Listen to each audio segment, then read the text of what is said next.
Hola Altubers, hoy vamos a hacer algo que ya no se hace a estas alturas, porque el asunto de los resúmenes se hacen justamente cuando termina un ciclo y empieza otro, se hace también el avance de lo siguiente, pero estamos ya en una fecha en la que hablar de las películas del año pasado puede resultar, pues desde luego ya muy tardío. En cualquier caso, he tenido la idea de hacer mi lista de las 10 películas del año 2022 y hacerlo con un ánimo un poco provocador en el sentido de, vamos a poner esas películas que han pasado desapercibidas, que no han tenido la repercusión que se esperaba, que son buenas por diferentes motivos.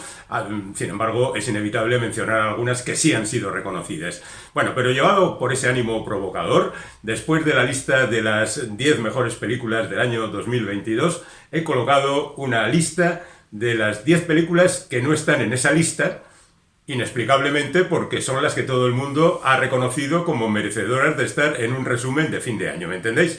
Bueno, pues eso, se trata de explicar un poco por qué me gustan unas determinadas películas y otras pues no tanto, a pesar del recibimiento social que han tenido.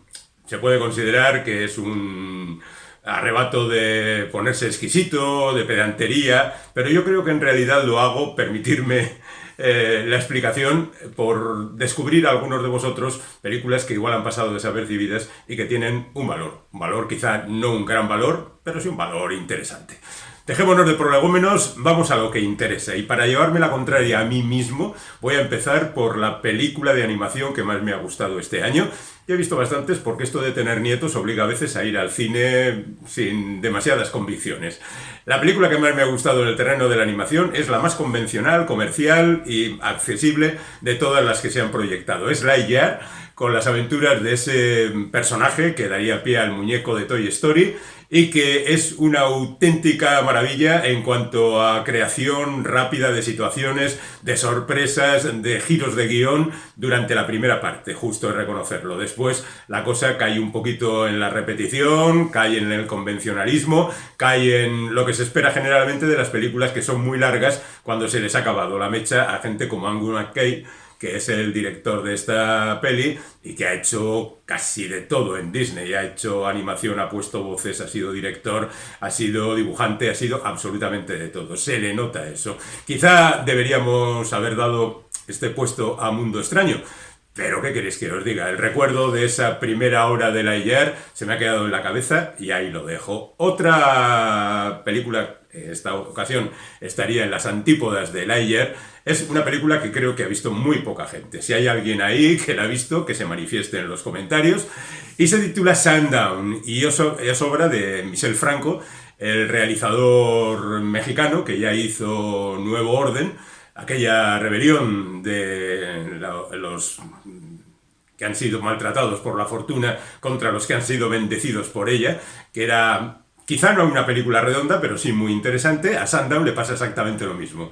Puede que no sea una película redonda, magnífica, extraordinaria, espectacular, pero es una película inquietante que va calando poco a poco en el espectador con ese personaje interpretado por Tim Roth, que un día recibe la noticia de que tiene que hacerse cargo de la industria familiar y que decide no hacerlo. Es un poco el personaje de Melvin, ¿no? El personaje que preferiría no hacerlo y decide no hacerlo y está en el lugar de vacaciones y decide quedarse allí y da igual que venga su hermana a decirle que es necesario. Él, sumido en un profundo nihilismo, quizá representativo de esta época en la que estamos viviendo, se deja arrastrar por las circunstancias y se queda ahí. Ya digo, no tiene grandes momentos la película, pero te va alcanzando de una manera sutil y te va dejando un mal cuerpo que de vez en cuando ir al cine a que se te quede mal cuerpo está justificado. Es una película que ya tiene muchos meses a la espalda y lo mismo ocurre con Belfast, que es de principios del año pasado, de enero del año pasado, que es esa película que a mí me ha gustado especialmente, pues casi por un arrebato de nostalgia. Es una película muy complaciente, es una película de recreo de la infancia del propio Kenneth Branagh, el director, de cómo él era razonablemente feliz a pesar de los disturbios en Irlanda en los años 60, a finales de los años 60,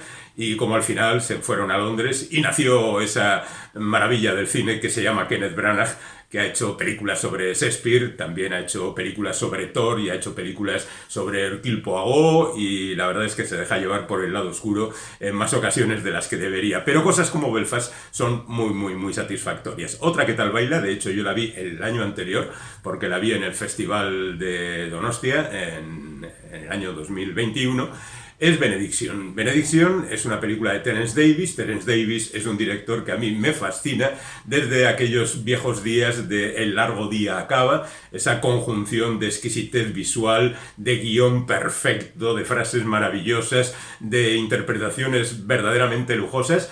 Y la verdad es que con altibajos no me ha defraudado hasta ahora. Benediction es la historia de un poeta, Siegfried Sassoon, que el hombre, lo menciona varias veces a lo largo de la película, está un poco defraudado porque gente como T.S. Eliot ha triunfado y él no.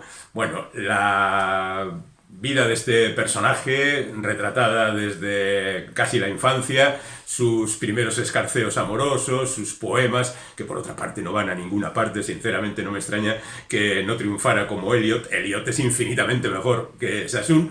Bueno, pues conforma una de esas películas que a mí me parecen imprescindibles. Y nos vamos con los hermanos Dardenne, Jean-Pierre y Luc, que tienen una trayectoria, pues yo qué sé, desde Rosette o La Promesa hasta las cosas más recientes, Dos días, una noche.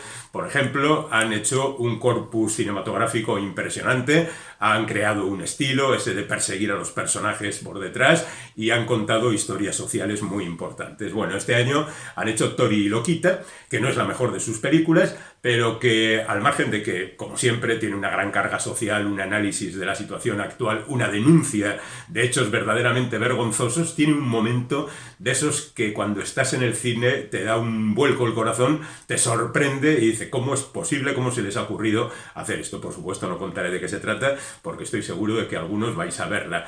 Y sin ser excesivo fan de los Dardenne y considerar que han hecho bastante daño al cine, porque lo que ellos hacen bien, luego otros muchos han ido haciéndolo mal, la verdad es que yo recomendaría que vierais esta película porque está muy bien. Luego tenemos un héroe a quien ya dediqué un vídeo en su momento, la película iraní de Asghar Farhadi, que cuenta la historia de un tipo que no sabemos si verdaderamente es un héroe o un aprovechado, un tipo que se encuentra un dinero que evidentemente necesita y que sin embargo lo devuelve, lo cual le crea primero aureola de héroe, pero luego las cosas se van enturbiando. Y la verdad es que igual no es tampoco la mejor de Farhadi, pero me parece una de las grandes películas del año. Sobre todo por la ambigüedad en la que se mueve y por la obligación que tiene el espectador de alguna manera de tomar partido, ¿no? Bueno, pues esta sería otra de las películas del año. La peor persona del mundo también tiene un vídeo dedicado en este canal, así que no me extenderé. Es una de esas películas en la que entras de manera sencilla y natural y cada vez te va gustando más, porque cinematográficamente es muy atractiva y porque el guión es estupendo y porque los personajes son muy atractivos y porque a veces te ríes y en ocasiones te emocionas y al final no sabes qué hacer con la película. Lo dejo ahí, pero la verdad es que podéis revisar el vídeo que está dedicado a ella, es una de las películas del año sin duda alguna. Y otra es El acontecimiento. El acontecimiento está basado en una novela de la Premio Nobel del año pasado, Annie Ernaux, que cuenta justamente su vida en los años 60, en concreto en el año 63, cuando queda embarazada y todo se pone en su contra para que ella pueda seguir adelante de la mejor manera posible y siguiendo sus apetencias y sus necesidades. Es decir, estamos hablando del aborto en Francia en 1963, un asunto verdaderamente complicado y difícil de sacar adelante en una película austera, sencilla, directa y emocionante. Nos quedan todavía dos de las películas de esta lista. He dicho dos películas, en realidad son tres, porque de vez en cuando si uno hace unas listas y no hace una pequeña trampa, pues parece que se queda corto. Hablo de Asbestas, de Rodrigo Sorogoyen, y voy a adosarle Suro, que es una película que comparte, digamos, ambiente de alguna manera, aunque una transcurre en Galicia y la otra en Cataluña, digamos que los bosques, la naturaleza, ese lugar al que los urbanitas de vez en cuando deciden ir porque siempre les ha fascinado. Bueno, pues este es el escenario en que se mueven las dos películas. Suro no ha tenido mucha suerte, la película de Mikel Gurrea gustó bastante en el Festival de Donosti, pero luego, después de su estreno, no ha funcionado excesivamente bien y merece de verdad mucho la pena. Es una especie de Perros de paja con un poquito menos de violencia, pero con también una parte final diferente, bien construida y desconcertante en ocasiones. Por su parte, Asbestas, comprenderéis que no debo decir nada sobre la película porque yo creo que la ha visto todo el mundo, pero es esa película que marca perfectamente el choque entre civilizaciones, entre los urbanitas y los habitantes de la naturaleza, cada uno de ellos con sus apetencias y sus rencillas a cuestas y sus miserias y sus malas leches, que degenera en una violencia, diríamos, casi extrema, y a pesar de que hay alguna incongruencia hacia el final, yo creo que sin duda es una de las películas del año. Y la otra, dentro del cine español, es Un año, una noche, de Isaac y la Cuesta, que habla de los atentados del Bataclan en París, pero desde una perspectiva diferente, desde la perspectiva de unos supervivientes que escapan a la tragedia de aquella noche y cuya vida se ve alterada por estas circunstancias. Pero además, al final de la película hay todavía unas dosis de ambigüedad en la historia que desconciertan un poco al espectador, y os digo de verdad, a mí las películas que me desconciertan, que me hacen salir del cine pensando en lo que he visto y dándole vueltas, a mí me gustan, no puedo remediarlo, porque está bien salir del cine contento, satisfecho, fantástico, has visto una película que te ha llenado totalmente, pero si se te queda ahí, esto es verdaderamente indiscutible. Bueno, y os decía que iba a añadir 10 películas que figuran en todas las listas, o casi todas las listas, y que yo no he incluido. Por ejemplo, Coda, la película del Oscar del año pasado. Bueno, pues ha tenido una cierta repercusión, pero a mí me parece una película pues muy poco estimulante, muy poco diferente. Es, como sabéis, un remake de una película francesa, La familia Bélier, que tampoco era en origen gran cosa, pero bueno, yo creo que esta todavía es un poquito más floja y por eso no la he incluido. The Wonder, de Sebastián Lelio, es otra incursión de este cineasta chileno en el mundo de Hollywood. Cuenta una historia donde una vez más se enfrentan la ciencia y la religión, es decir, la visión científica y la superstición, y la verdad es que la película no está mal del todo, pero debo reconocer que me parece que le falta algo de lo que le sobraban las películas anteriores, como Una mujer fantástica o Gloria, sin ir más lejos, que tenían ese pulso. Yo creo que Hollywood le perjudica a Lelio en el sentido de que, por ejemplo, su versión estadounidense de Gloria es muy inferior a la original. Es verdaderamente curioso, hecho por el mismo director y, bueno, con una intérprete solvente. En la película pues tendría que haber funcionado, ¿no? Pero la verdad es que no acaba de funcionar. Compartimento número 6 es una película finesa, que es una cinematografía que no nos deja muchas películas, pero bueno, ahí están los detalles, y que fue muy bien admitida, quizá justamente por eso. Es la historia de dos personajes que van en un tren y porque tienen la intención de ir a un determinado sitio. El problema de la película es que se estanca en el tren es como si se quedara quieto, y luego el resto del viaje pues también acaba siendo como una especie de repetición de la jugada y de utilización de las artes de la repetición. Y en definitiva, pues te deja un poco colgado, al margen de algunas inconsistencias argumentales también que quedan por ahí. Otra película que no he incluido, a pesar de que en las listas de lo mejor no suele estar, pero ya se cuela en los puestos bajos, es Top Gun Maverick. El gran descubrimiento del cine comercial del año 2022, que había estado apartada por culpa de la pandemia durante 3 años, que por fin se estrenó y todo el mundo dijo ¡oh, qué sorpresa! Tom Cruise ha vuelto y nos ha dado una película extraordinaria. Bueno, dejadme que os diga otra vez, porque también hay un vídeo dedicado a Top Gun Maverick en este canal, que me parece una película tramposa, muy poco estimulante, muy repetitiva y verdaderamente poco afortunada. Pero ¿qué voy a hacer si hay tanta gente a la que le ha gustado? Vamos con The Batman, que es la película de superhéroes más característica del pasado año. Es la película que de alguna manera viene a presentar la visión de Matt Reeves sobre los superhéroes.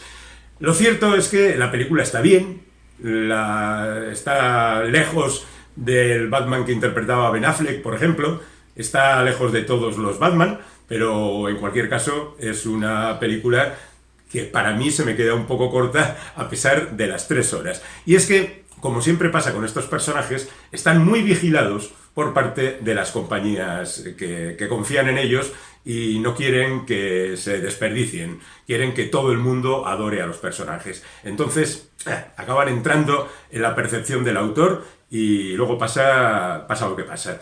Y de los Oscar del año pasado, que empezábamos con Coda, a los de este año, porque ahí tenemos Todo a la vez en todas partes, que es la película que más nominaciones ha tenido.